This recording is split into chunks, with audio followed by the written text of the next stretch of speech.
Good morning, and welcome to the latest episode of Talking Baldocks. I am Neil Baldock, and this is. Matt Baldock. And what is this podcast, Matthew? Talking Baldocks. Exactly. So, yeah, let's get into it. We're actually episode 16, so we've got a good bank of podcasts behind us. And this one is particularly timely because we've just had the end of the stamp duty deadline where stamp duty thresholds are all increasing as of the 1st of April. We're recording this on the 3rd of April. So, of course, as well as the end of quarter one, we've also got that deadline that's just passed. So I just wanted to talk today a little bit about, well, hopefully something interesting for both sales and letting agents, but we'll start with the sales piece because there's other stuff coming for letting agents this quarter as well. Um, and, just talk about obviously the first quarter of this year was incredibly busy and most agents, including ourselves and most agents we talk to, have banked a substantial amount of money, probably more than they have done in the previous quarter or previous quarters, and I imagine a lot more than they are going to in the next quarter. So I think there's a lot of agents sitting out there at the minute, sitting on good levels of cash, and probably feeling pretty good because we've had a good quarter. But I think. From my point of view, sort of looking at it as a business owner type scenario, I think it's important to discuss not getting carried away with that and what agents need to do to continue their business levels into the next quarter, and also maybe plan a little bit for the future in terms of right, we are maybe sitting on all this cash right now, but ultimately it's maybe just paying back what they didn't have before, and also creating a bit of a buffer for what they may not have in the coming quarter. So, yeah, what's your thoughts on that? You're just pissing on everyone's parade, aren't you? Everyone wants to celebrate having the big quarter and then the big bad business owners come in. This is basically the podcast equivalent of you're only as good as your last sales month. Well, But yeah, and the thing is, that's people hate these phrases, but and you know what I'm like, mate, and I don't mind it. I don't mind being the big bad wolf. I'm very optimistic. I'm very, I like launching things, but sometimes you've got to bring a bit of reality into people as well. no. As I say, I'm only messing about with you because it is true at the end of the day. Yeah, I mean, most agents out there feeling pretty good, I would think, as you're saying. But I wonder how many, and I don't want this to be another marketing conversation because we've done a few of them, but I'm just wondering how many of them were so concentrated on getting their exchanges through, did they take their eye off the ball of future business? And Mm. as we said, I think even in the last chat that we had, um, business has to be a short game and a long game all at the same time. So the short game, certainly the first 3 months, and probably again only in March, because I think a lot of agents kind of forgot about the stamp duty holiday even in January, and it was only when it started being ramped up on social media people thought of it. But certainly in March, the short game was let's bank as much money as possible. But were you also looking at the future and what you're going to have there?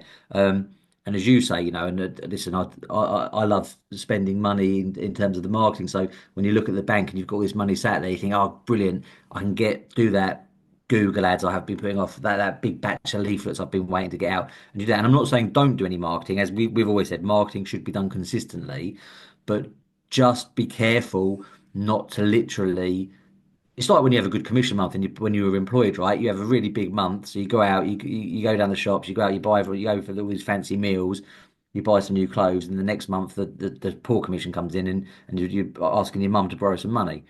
And that's kind of the position we don't want people to get in with this. So we're not, you've worked hard, you've got your money, well done, but boring as it is, although actually, um, believe me, when there's nothing more boring than sitting in because you've got no money. We did that on our early business days. Um, you might not want to hear it, but really, you've got to save that money. You've got to box clever with it.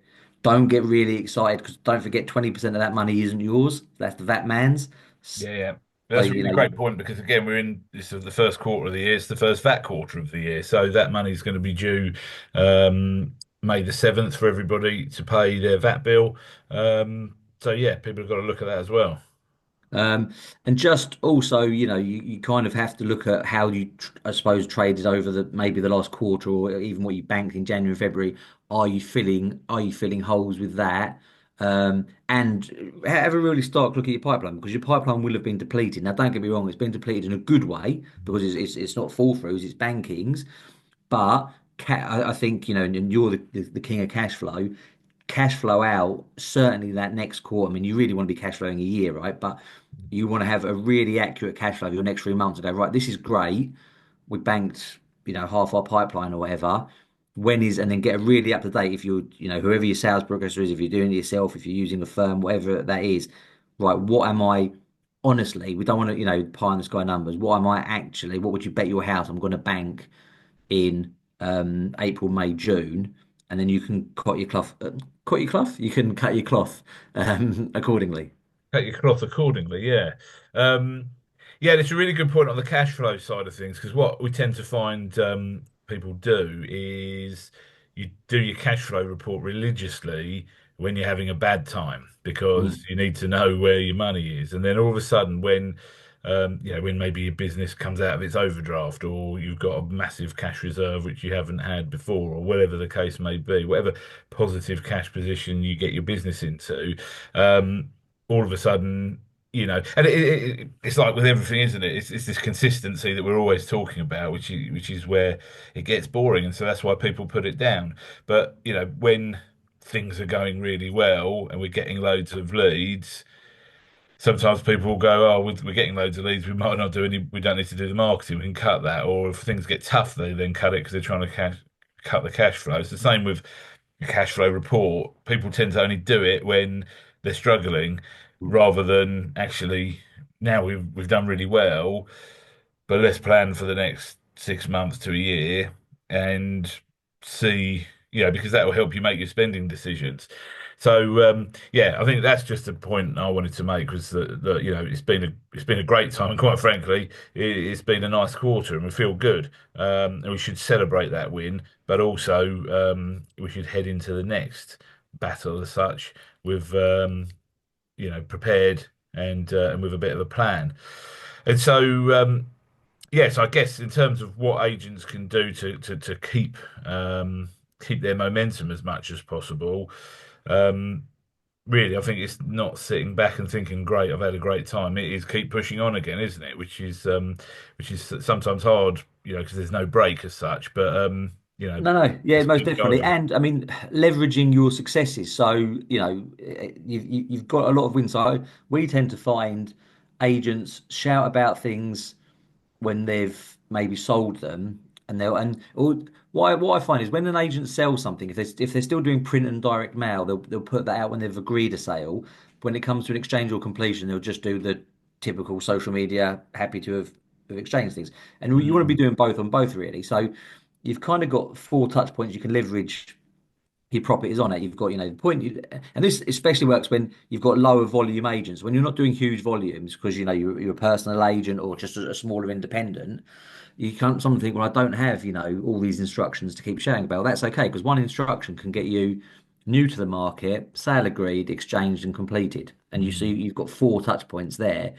And I think via direct mail, leaflets, and also social media most agents are going to have a glut of properties they can shout about now. So and that's great. So do your end of March updates. What happened, what we agreed sales on, but what also completed. I think use the stories of the people. So we've got a couple of really nice stories of our completions where we've had people that were on the market with other agents. I had a mum, dad, and a 1 year old almost trapped in a one bed flat. They couldn't get moved for 6 months. We took it, sold it. They completed just before the stamp duty deadline. Um, we've got a couple of those kind of stories, and that's what people want to know about. Those don't be what you don't want to do as an agent is be like, we've had a fantastic quarter, we've smashed it, da da da, because the public already think you earn a fortune. The public think all agents are driving around in BMWs, laid on beds of money. So if you start willy waving a bit too much, that kind of defeats the object. So tell the stories of the people you've helped, but make sure you take full advantage of the good quarter or the good March that you've had, not in terms of just the monetary aspect, but in terms of the marketing opportunities out of it. Yeah, very good points. Um, and And what do and you go go on, on. sorry, man? No, sorry. And the other thing I was going to say, because everything I think is, one positive. It's a balance, right? If there's a positive spin, there's a negative spin. Just my comment then about the public thinking, we're having off.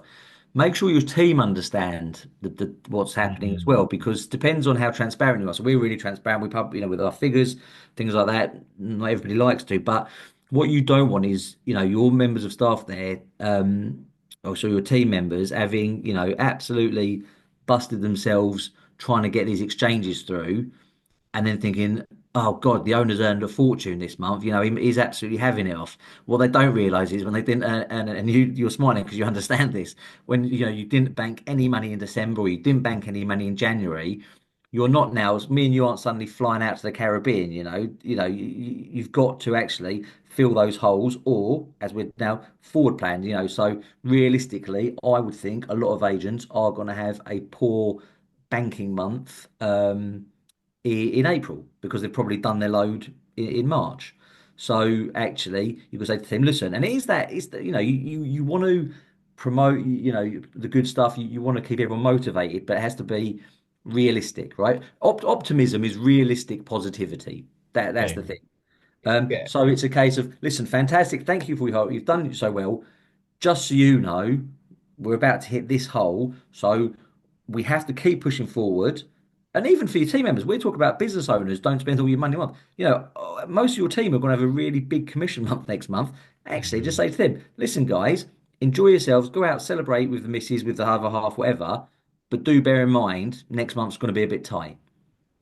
Yeah. This is, it's a constant challenge as business owners, isn't it, to create that balance between keeping your fee earners motivated and giving them a dose of reality when, maybe they haven't hit their targets for 3 months, then they hit it 1 month, and all of a sudden they're like, just look at what I've done. This is fantastic. Look how much money I've made you, rah, rah, rah.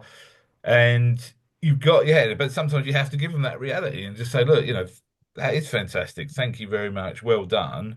However, I just have to let you know that obviously what we're doing is really catching up, and then what we need to think about for the next few months is these things, without taking away, because we do want to celebrate. Ultimately, if you lose a couple of months, you lose a couple of months, and when you win one, you've got to celebrate it because Yeah, otherwise you're never gonna feel good. But we do also, it's like if you're a sports team and you win one game and you've got to. The coach has got to give the reality sometimes of look, we need to win a few more of these if we want to bump ourselves up the league.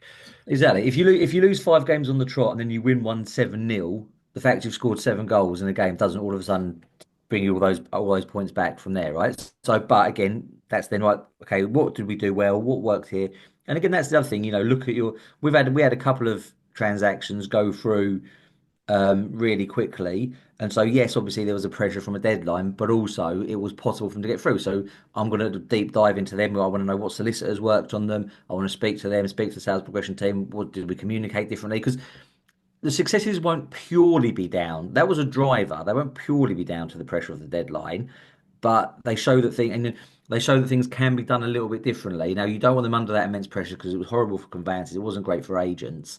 There has to be a middle ground where you're like, well, look, we can do things a bit quicker. What can we learn from that? Yeah, absolutely agreed, and that's maybe a whole subject for another day. You've opened the dangerous can of worms there, which I saw another agent had done on LinkedIn and got completely lambasted by some big name conveyancers actually. Which and I could see it from both sides, but actually the agent, I don't think, and again, it's how you take the context of the written word, isn't it? But I don't think he meant it in a negative way. I think I conveyancers have done fantastically well. But as you say, it does show that maybe there is a different way of doing things, but it is, maybe it means conveyancers need to charge a bit more money in order to have more people so they're not under that stress. I don't know. That's a whole nother subject because we don't want people working under that immense pressure all the time for sure. No, no, no, no, no. No, I know the post you mean. I think the guy, I think he went about it in the wrong way. What his point was, funnily enough, I'd made a comment thanking conveyancers. I'd made a post, no, that which did well, and he was the only negative comment on that. From I had agents and conveyancers saying, yeah, well done, working together, and he was one. Oh, conveyancers could be a bit quicker. So yeah, there's always different things, but there's definitely lessons to be learned. And what we tend to do, we were having this chat about something else the other day, we tend to always try and look at what's going wrong. So, as a business owner, you focus on so what isn't working, how can I improve it? But sometimes you need to look at what's gone really well and how can I double down on that and how can we actually take that to the next level. So, for instance, I've had a LinkedIn post go out today because we're celebrating our property partners Joe and Lionel's year anniversary with us. Um, they with coincidentally we managed to celebrate them by them having a completion. It was a leasehold property agreed on the 25th of February, completed on the 31st of March. Amazing. Unheard of. So I really want to chat with them. Who did you work with on it? What was the buyer profile? What was the seller profile? Because they're the kind of things one. And again, there will always be unique cases, but I think it is important to really analyze your successes as much as analyzing your failures. Agreed. Yeah, That was a great absolutely. soundbite. Clip that bit and put that on when you do the promotion there. I like that one. Yeah, very nice. So yeah, the other thing I want to chat about is lettings coming up. We've got a few things coming up this quarter, some of which I think agents still aren't aware of. So we've obviously got all the noise around the Renters' Rights Bill, which is still progressing through. It's held up at the minute in the House of Lords at that stage, but it's still progressing through. So we need to start really, if you haven't already, we need to start thinking more seriously about that and putting some plans into place. The caveat to that is you can't exactly put plans into place until you know exactly what you're dealing with. So, but we kind of know what's coming, so we should be planning for that. But that's actually taken away something that's coming sneaking in the back door, which is sanction checks that need to be done. As of the 14th of May, all letting agents are going to have to now do a sanctions check on both landlords and tenants. There's no um, monetary value to it anymore. It doesn't matter how much the rent is per month. Just every single landlord and tenant is going to need a sanctions check as of the 14th of May. So, And if you don't know what a sanction check is, can you? so a sanctions check is essentially there is a list of a government list of people that have either been prosecuted for money laundering or are suspected of that kind of activity, and you need to check that your landlord client and your tenant are not on that sanctions list. So you need to do that at the point of instruction for your landlord, and before a contract is signed with the tenant, you'll need to make sure there's a sanction check in place for them. And you're going to need to keep a record of that because, of course, you know, the authorities will probably no doubt start checking on people and trying to find a scapegoat. So, I think from the lettings point of view, the administrative burden is becoming more and more. Yeah. Um, People need to make sure they've got the right technology in place in order to make these things simpler for their business. But they also maybe we need to start looking at our fee structures and are we still taking on all this work for free, or are we actually going to say, listen, we're doing more work, we need to charge a bit more for that. Much like a solicitor has their disbursements, they don't pick up the land registry fee for you, and they don't pick up the searches and all this kind of stuff. Um, as an agent, I think people should be reviewing their fees constantly, making sure it's either built into their fee at an appropriate level or there's an extra charge for it, whatever the case may be. And don't, I know I'm on a bit of a rant here, but I mean, the ultimate consequence of all of this is it probably isn't actually going to cost your landlord anymore because ultimately it's probably going to keep driving the rents up.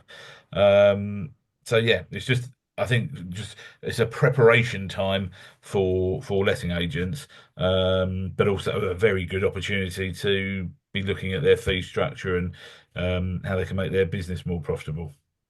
Yeah, definitely. And I actually think I think if you look at the two disciplines, sales and lettings agents, proper good lettings agents are they do more legal work, if you like. They're more akin to a solicitor. So I actually think it's easier to put your fees up as a letting agent than it is as a sales agent because there's more tangible things you can say to the landlord we're having to do, you see. So we're going to have to do this, we now have to do this. We have to do a lot of the government's work at the end of the day. At the end of the day, we collect their VAT for them. We have to now do, you got to do your right to rent check, you've got to do the sanctions checks, you do lots of things on their behalf. And as you say, there's costs to it. And the thing is, without this being a whole fee thing, your landlord is a person who lives a life. So anything they are doing in their other lives, the costs have gone up. If they go to the shops, food's more expensive. If they go to try and have some building works done, materials more expensive, labour's more expensive. So they're not silly. It's not that, oh, weirdly, letting agencies are the only things that don't have extra costs anymore. So, I think you can do there. But yeah, I like your preparation thing. Almost have a little bit of a plan A and a plan B. So, Exactly. if you're looking at what's likely to come in, what's not likely to come in. Well, if this does come in, how does that look? It never hurts just to have a little backup plan. No, Um, agreed, agreed.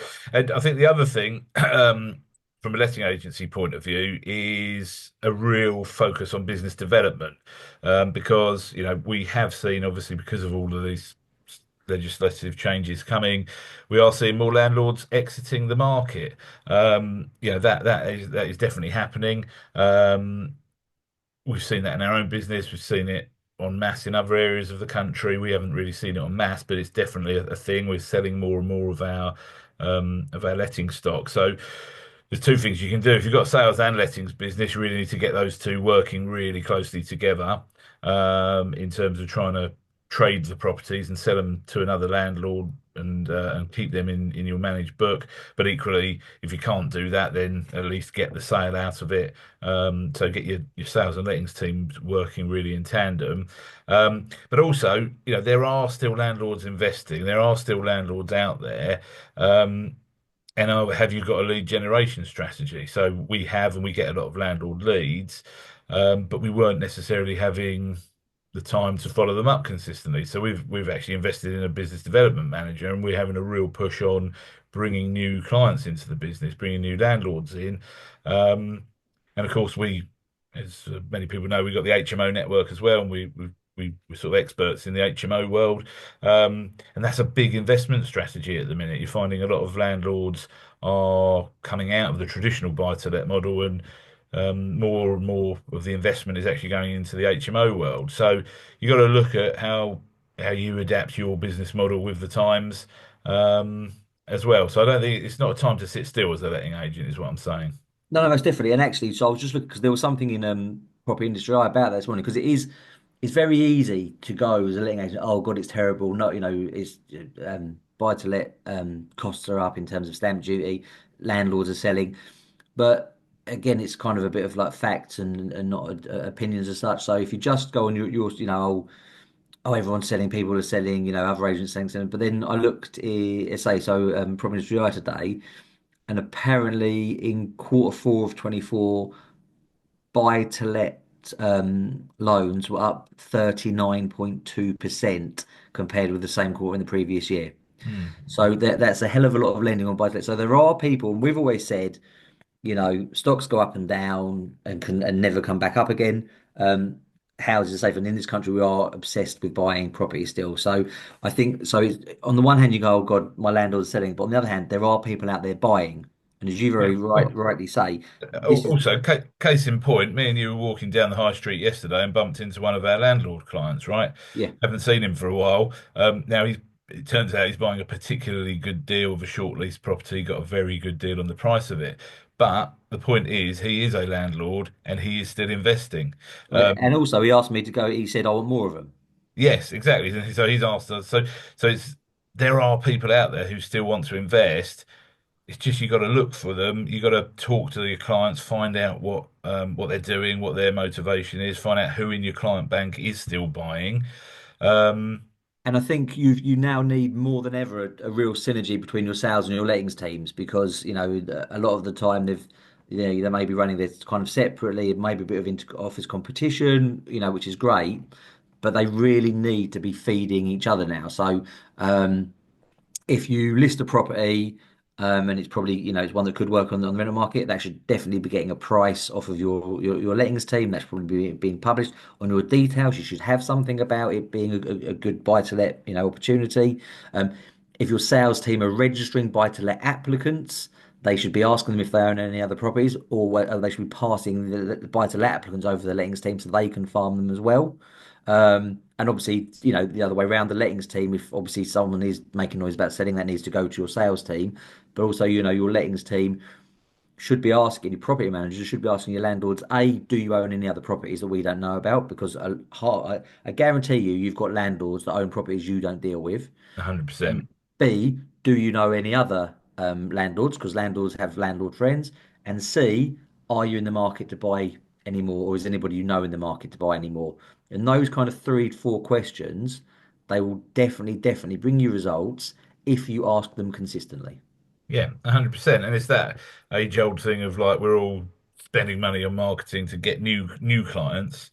When and we do need to keep doing that, of course. We need to bring new things into the market, new people into the market. But if you've got if you're running an agency of any size and you've got a few hundred landlords or even 100 plus really, how often are you speaking to them and developing your relationship with them? Because you might actually not need any new clients. You just might need some more business from the clients you've already got. By getting them to buy something else or getting the management of another property, like you say, that they've got. Because yeah, 100%. I mean, we've had this for years where clients we've dealt with for years suddenly phone up and say, "Oh, hey, I've got this one. I've had a tenant in it for 10 years, and so they were good as gold, and I've been managing it myself, but." Um, they're leaving now and I don't want to manage it anymore. So can you take that one on? And yeah, thankfully clients do ring up sometimes and do that, but you could exaggerate those things happening if we already knew that they owned those properties. Hmm. Yeah, most definitely. So so yeah, I think there's a lot to do. I think basically the message is no sitting on your laurels and let's crack on and have another big quarter. Yeah, no, plenty to do. As I say, definitely celebrate your wins, but be sensible with your spends. And yeah, there's this is the life of sales, right? There's no days off. Exactly. Yeah. Yeah. That's right. I mean, that's the thing when you run essentially a pipeline business, which is what an estate and a letting agency is. You have to keep filling up that funnel and filling up the pipeline. And if you stop doing that, then you can have a problem in a few months' time. Exactly. So Good yeah, hope stuff. that's helpful. Um, right. So What's left to say, Matt? So we do that. Listen, if you enjoyed this, please like, subscribe. As we're saying, ask your landlords if they know any other landlords. If you know any other agents that you think might benefit from this, share this with them. We're doing this to try and help everybody. A very quick plug, which we never do, but actually we've got our next estate agency dinner for estate agency and letting agents coming up on the 17th of April. Basically, everything we've discussed about here it's that just in a bigger room. It's full of people wanting to chat things. So if you want to listen, if you like what we've said, but you actually want to ask questions, A will be there, but B there'll be loads of other agents to be there. So just a quick plug for the dinner. So yeah, like, subscribe, come to the dinner. We'll put the links out on LinkedIn, and then all that's left to say is I've been Matt Baldock. He's been, Neil Baldock. and that was Talking Baldocks. See you next time.